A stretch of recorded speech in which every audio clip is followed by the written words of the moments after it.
France நாட்டில் இப்போ இருக்கக்கூடிய வேலைவாய்ப்பு சம்பந்தமான தகவலை தான் நம்ம பார்க்க போகிறோம். குறிப்பாக ஒர்க் பர்மிட் இல்லாமல் எப்படி இந்த வாய்ப்பை எடுக்கிறது.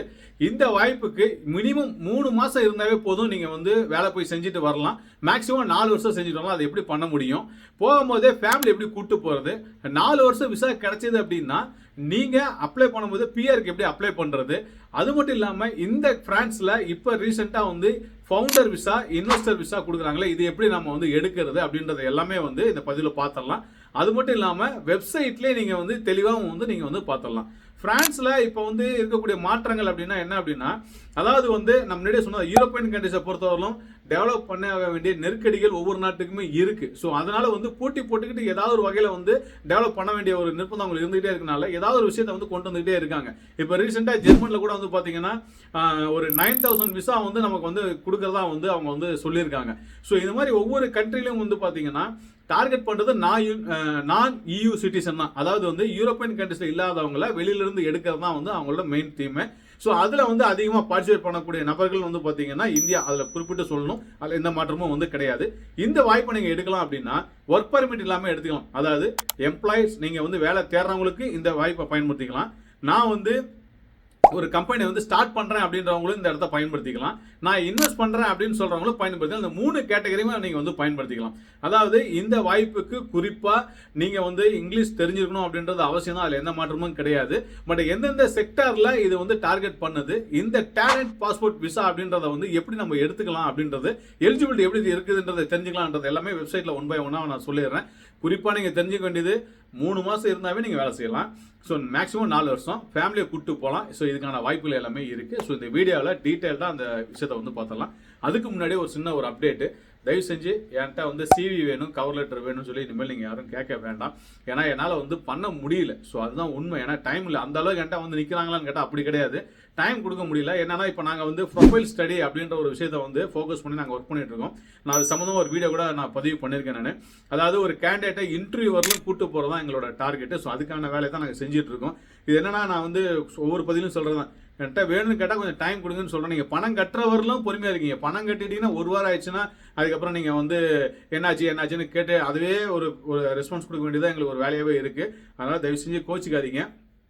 ஸோ என்னால் வந்து CV கவர் லெட்டர் பண்ண முடியாது. ஏன்னா இதை நான் திரும்ப தான் எத்தனை தடவை சொல்கிறேன்னு தெரியல. நம்ம ஒரு பிஸ்னஸ் ஓரியன்டாகவே போகிறோன்னு வச்சிங்களேன், நம்ம எதுவுமே வேண்டாம்னு சொல்ல மாட்டோம். பட் அந்த இன்டென்ஷன் இல்லை. பட் ஆனால் நான் வந்து காசு வாங்கிட்டு தான் பேசுகிறேன், காசு வாங்கிட்டு தான் CV ரெடி பண்ணி தரேன், காசு வாங்கிட்டு தான் ஜாப் ரிஜிஸ்ட்ரேஷன் பண்ணி தரேன், காசு வாங்கிட்டு தான் அப்ளை பண்ணி தரேன், காசு வாங்கிட்டு தான் ப்ரொஃபைல் ஸ்டடியும் பண்ணுறேன். அதில் எந்த சேஞ்சஸுமே இல்லை. பட் ஆனால் வந்து இது எல்லாமே வந்து நீங்களே பண்ணணும். ஸோ என்கிட்ட வரக்கூடாதுன்ற ஒரு விஷயத்துக்காக தான் பண்ணேன். ஸோ அந்த விஷயத்தை அவாய்ட் பண்ணுறது இருக்கும். இப்போ கூட நீங்கள் கன்சல்டிங் புக் பண்ணால் கூட உங்களுக்கு கிட்ட வந்து பார்த்தீங்கன்னா கேட்கக்கூடிய சில முக்கியமான கேள்வி கேட்பாங்க. முடிஞ்ச அளவுக்கு அவங்க அவாய்ட் பண்ணுவாங்க. ஏன்னா வாய்ப்பு இல்லைன்னு தெரியுது அப்படின்னா அது எப்படி கண்டுபிடிக்கணும் நான் சொல்லி கொடுத்துருக்கேன். அவங்க வந்து அவங்கள வந்து ரிஜிஸ்ட்ரேஷன் பண்ண வேண்டாம்னு தான் சொல்கிறாங்க. ஸோ சும்மா பண்ணுறேன்னு சொல்கிறாங்க. எல்லாத்தையுமே நாங்கள் பண்ண சொல்கிறதே கிடையாது. ஸோ எந்த அளவுக்கு தெளிவாக மனசாட்சிக்கு விரோதம் இல்லாமல் ஒரு வேலையை செய்யணுமோ அந்த அளவுக்கு நான் செஞ்சுட்டே இருக்கேன். ஸோ பார்வையில் எப்படி இருக்கோ அதை பற்றி எனக்கு கவலை இல்லை. ஏன்னா ஒவ்வொருத்தையும் போய் நான் எக்ஸ்பிளைன் பண்ண முடியாது. ஸோ என்னால் முடிஞ்ச ஒரு அப்டேட்டை இந்த இடத்துல நான் கொடுத்துட்டேன். ஸோ என்னால் இப்போதைக்கு வந்து CV கவர் லெட்டர் ரெடி பண்ணி தர முடியாது. கோச்சிக்காதீங்க, மன்னிச்சிருங்க. ஸோ நான் ப்ரொஃபைல் ஸ்டடி தான் ரொம்ப கிளியராக ஃபோக்கஸ் பண்ணி நான் ஒர்க் பண்ணிட்டு இருக்கேன். ஸோ அதுக்கு தான் எனக்கான டைம் வந்து இருக்குது அப்படின்றதுனால என்னால் இதை பண்ண முடியல, கோச்சிக்காதீங்க. ஆல்ரெடி நீங்கள் புக் பண்ணவங்க எல்லாத்துக்குமே நான் பண்ணி கொடுத்துருவேன். ஸோ இந்த month end at any cost உங்களுக்கு வந்து இந்த மந்த் எண்டில் உங்களுக்கு எல்லாமே நான் வந்து கிளியர் பண்ணி கொடுத்துருவேன் நான். ஸோ அதுக்கப்புறம் வந்து பார்த்தீங்கன்னா ஃபுல் அண்ட் ஃபுல் வந்து ப்ரொஃபைல் ஸ்டடி மட்டும் தான் நான் ஃபோக்கஸ் பண்ண போகிறேன். ஸோ அதனால் என்னால் பண்ண முடியாது, கோச்சிக்காதீங்க, மன்னிச்சிடுங்க. ஸோ இந்த வீடியோவில் நான் சொன்ன மாதிரி வீடியோவிலே டேரெக்டாக ஆன்லைன்லேயே போயிட்டு அந்த வெப்சைட் ஓப்பன் பண்ணி ஸோ நான் சொன்ன தகவலை எல்லாமே நான் கிளியர் 1 by 1 நான் காட்டுறேன். நீங்கள் பார்த்து நீங்கள் அதே மாதிரி நீங்கள் வந்து ப்ராசஸ் வந்து பண்ணிக்கிங்க. நிகழ்ச்சிகளை போகிறதுக்கு முன்னாடி அன்பு உறவுகளுக்கு நன்றிகள் தான் வணக்கத்துடன் நான் உங்கள் நம்ம விவசாயி தினேஷ் மூர்த்தி. எப்படி இருக்கீங்க? நல்லா இருக்கீங்களா? சாப்பிட்டீங்களா? ஓகே.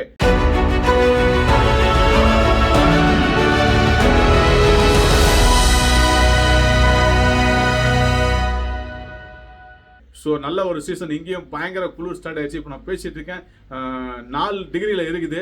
நான் கொஞ்சம் மேனேஜ் பண்ணி தான் பேசிகிட்டு இருக்கிறேன், வெளியில் தெரியக்கூடாதுன்னு சொல்லிட்டு. ஓகே, ஸோ நீங்கள் வாங்க, நான் அப்படியே வெப்சைட்டில் எல்லாத்தையுமே நான் காட்டிடுறேன், பார்த்துடலாம். ஓகே, இப்போ நம்ம வந்து டைரெக்டாக வெப்சைட்குள்ளே வந்து நம்ம வந்துட்டோம். French tech mission. ஸோ இவங்க யாரு எதுக்காக இந்த விஷயத்தை எடுத்துருக்காங்க 2013 இருந்து 2011-13 ஸோ அந்த இயர்ல இருந்தே அவங்க வந்து பண்ணிட்டு இருக்காங்க. ஸோ ஸ்டில் நவ் வந்து பாத்தீங்கன்னா இவங்களோட பர்ஃபார்மன்ஸ் எப்படி இருக்குன்னா, ஸோ கிட்டத்தட்ட ஒரு 25,000 கம்பெனிஸ் வந்து இவங்க வந்து ஸ்டார்ட் அப் ஃபண்ட்ஸ்னா வந்து கிரியேட் பண்ணி கொடுத்துருக்காங்க இவங்க மூலியமா வந்து போனவங்களுக்கு. அது மூலியமா வந்து பாத்தீங்கன்னா 1.1 மில்லியன்ஸ் வேலை வந்து பாத்தீங்கன்னா நேரடியாவோ மறைமுகமாவோ வந்து வேலை வாய்ப்பு வந்து உருவாகி இருக்கு, கிடைச்சிருக்கு அப்படின்றதையும் வந்து இவங்க வந்து பதிவு பண்றாங்க. ஸோ இவங்க வந்து 3 கேட்டகரிஸ்க்கு வந்து பார்த்தீங்கன்னா இவங்களோட ஒர்க் வந்து நடந்துட்டு இருக்கு. ஒன்று வந்து ஒரு எம்ப்ளாயிஸு, ஸோ இன்னொன்று ஃபவுண்டரு, இன்னொன்று வந்து பார்த்தீங்கன்னா இன்வெஸ்டர். ஸோ இந்த 3 கேட்டகரிஸ்க்கும் வந்து இவங்க வந்து ஒர்க் பண்ணி கொடுத்துருக்காங்க. அதாவது நீங்கள் வந்து வேலை தேடுற மாதிரி இருந்தாலும் நீங்கள் வந்து வேலை தேடலாம், அதுக்கான வாய்ப்புகளை உருவாக்கி தராங்க.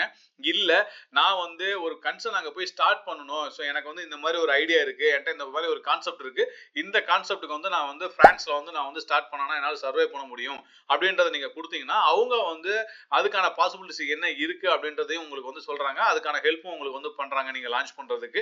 நான் வந்து இன்வெஸ்டரா உள்ள வரேன் அப்படின்னா, ஸோ நீங்க இன்வெஸ்டரா வரீங்க அப்படின்னா எவ்வளவு இன்வெஸ்ட்மெண்ட் பண்ணணும், என்ன பேசிக்கலா இன்வெஸ்ட் பண்ண முடியும், எங்கெல்லாம் நீங்க இன்வெஸ்ட் பண்ண முடியும்ன்ற வந்து சப்போர்ட்டும் உங்களுக்கு வந்து அவங்க வந்து ப்ரொவைட் பண்ணி தராங்க. ஸோ இதுதான் அவங்க வந்து பண்ணித்தர விஷயங்கள். இந்த மிஷனோட விஷன் அப்படின்றது இதுதான். ஸோ இதுதான் வந்து நடந்துட்டு இருக்கு. கிட்டத்தட்ட வந்து பாத்தீங்க அப்படின்னா 2030க்குள்ள வந்து பாத்தீங்கன்னா கிட்டத்தட்ட 3.9 மில்லியன்ஸ் வந்து அவங்க ஒரு ஆப்பர்ச்சுனிட்டி வந்து கிரியேட் பண்ணி கொடுக்கணுன்ற டார்கெட்ல வந்து அவங்க வந்து ஒர்க் பண்ணிட்டு இருக்காங்க. அதே மாதிரி எவ்ரி இயர் மினிமம் ஒரு 4,000 மெம்பர்ஸ்க்கு வந்து பாத்தீங்கன்னா பிஆர் வந்து அவங்க வந்து ப்ரொவைட் பண்ணிட்டு வந்து இருக்கிறாங்க. ஸோ இதுதான் வந்து இவங்க வந்து ஒரு கோலா செட் பண்ணி வந்து ஒர்க் பண்ணிட்டு இருக்காங்க இவங்க வந்து. ஸோ இதுல வந்து பாத்தீங்கன்னா ஸோ நம்ம தெரிஞ்சுக்கூடிய விஷயங்கள் அப்படின்னா இந்த விசா ப்ராசஸ் வந்து பாத்தீங்கன்னா ஸோ இது வந்து எப்படி ஸ்டார்ட் பண்றாங்க அப்படின்னா ஃபர்ஸ்ட் நீங்க வந்து எல்லாமே வந்து இந்த டேலண்ட் பாஸ்போர்ட் அப்படின்னு சொல்லி சொல்றாங்க. அதாவது எல்லாத்துக்கான வாய்ப்புகள் அப்படின்னு கேட்டீங்கன்னா இல்லை. ஏன் அப்படின்னா இது வந்து பியூர் இங்கிலீஷ் ஸ்பீக்கிங் ஜாப்ஸா இருக்கு. உங்களுக்கு இங்கிலீஷ் நாலேஜ் வந்து டெஃபினட்டா இருக்கணும். ஏன்னா பிரான்ஸ்ல வந்து மற்ற கேட்டகரியில போகும்போது நமக்கு இங்கிலீஷ் லாங்குவேஜ் தெரியலனாலும் நம்ம வந்து போறதுக்கான வாய்ப்புகள் இருக்கு. ரெண்டாவது போறோம் அப்படின்னா ஒர்க் பர்மிட் விசா எடுத்து நம்ம வந்து போகணும். பட் இதுல அப்படி கிடையாது. இதுல ஒர்க் பர்மிட் இல்லைனாலும் நீங்க வந்து இந்த வேலைக்கு வந்து நீங்க வந்து போகலாம். அதுக்கான வாய்ப்புகள் வந்து இதுல கொடுக்குறாங்க. ஸோ உள்ள போனதுக்கு அப்புறம் அதாவது உள்ள போறதுக்கு முன்னாடி விசா ஃபர்ஸ்ட் வந்து பாத்தீங்கன்னா உங்களோட விசா வந்து நீங்க ப்ரிப்பேர் பண்றீங்க அப்ளிகேஷன்ஸை. ஸோ அதுக்கப்புறம் அப்ளை பண்றீங்க. அப்ளை பண்ணதுக்கப்புறம் அந்த விசா இஷ்யூ பண்றாங்க. உள்ள போனோடனே நீங்க உள்ள போய் லேண்ட் ஆறீங்க. லேண்ட் ஆனதுக்கப்புறம் பர்மிட்டுக்கு வந்து நீங்க அப்ளை பண்ணலாம். அப்ளை பண்ணதுக்கப்புறம் எக்ஸ்டெண்ட் பண்ணிக்கலாம். இந்த வாய்ப்பை வந்து பார்த்தீங்கன்னா ஒரு 3 மாசம் வந்து மினிமம் இருந்தாவே நீங்க வேலைக்கு அப்ளை பண்ணலாம். மேக்ஸிமம் வந்து 4 இயர்ஸ் வந்து இவங்க வந்து ப்ரொவைட் பண்றாங்க. ஸோ இதுல வந்து நீங்க கிளிக் பண்ணீங்கன்னாவே தெரியும். ஸோ நான் முன்னாடியே சொன்ன மாதிரி தான் இதுக்கு வந்து விசா தேவையில்லை, ஒர்க் பர்மிட் விசா தேவையில்லை. பட் ஆனால் எலிஜிபிலிட்டி கிரைட்டீரியா நீங்க வந்து மீட் பண்ணா மட்டும்தான் உங்களால வந்து இந்த விஷயம் வந்து எடுக்க முடியும். ஸோ ரொம்ப கிளியரா இதுல வந்து கொடுத்துருக்காங்க. நீங்க ரொம்ப கன்ஃபியூஸ் பண்ணிக்க வேண்டிய அவசியமே கிடையாது. இந்த வெப்சைட்ல நீங்க கிளிக் பண்ணிட்டு ஸோ நீங்க வந்து இதை ஜஸ்ட் அப்படியே நீங்க வந்து ஒவ்வொன்றா வந்து கோ த்ரூ பண்ணீங்கன்னாவே உங்களுக்கு தெரிஞ்சிடும். ஸோ என்னென்ன இருக்கு அப்படின்றது, எங்க ஸ்டார்ட் பண்ணணும் அப்படின்றது எல்லாமே வந்து அவங்க வந்து கொடுத்துறாங்க. ஸோ பிரான்ஸ் விசா நீங்க கிளிக் பண்ணீங்க அப்படின்னா பிரான்ஸ் விசா பேஜ் வந்து ஆட்டோமேட்டிக்கா வந்து ரீடைரக்ட் ஆயிருது.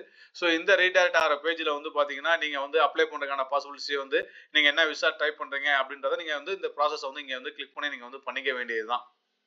ஸோ இதை தாண்டி நீங்க தெரிஞ்சுக்கணும் அப்படின்னா ஸோ இதுல எலிஜிபிலிட்டி ஒன்ஸ் முன்னாடியே சொல்லிட்டேன் நான். ஸோ இது வந்து பாத்தீங்கன்னா இதுல என்ன அட்வான்டேஜஸ் அப்படி இருக்குன்னா நான் முன்னாடியே சொன்ன மாதிரி ஒரு 4 வருஷத்துக்கு வந்து இந்த விசா வேலிடிட்டியோட விசா வந்து கொடுக்குறாங்க. 3 months இருந்து 4 years வரலாம் நீங்க வந்து எடுத்துக்கலாம். இல்ல ஃபேமிலியை வந்து நீங்க வந்து ஆட் பண்ணிக்கலாம். ஸோ ஃபேமிலியை கூட்டு போறதுன்றது வந்து ஒவ்வொரு நீங்க எதிர்பார்த்துட்டு இருக்கக்கூடிய விஷயங்கள்.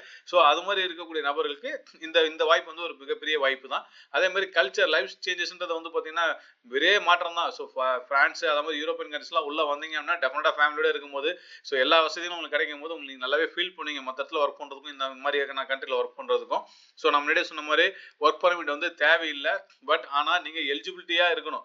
அந்த எலிஜிபிலிட்டியில இருக்கக்கூடியவங்களுக்கு மட்டும்தான் அது தேவையில்லை. இல்ல மற்ற லேபர் கேட்டகரியில உள்ள போறீங்கன்னா விசா எடுத்து தான் நீங்க வந்து போயாகணும்.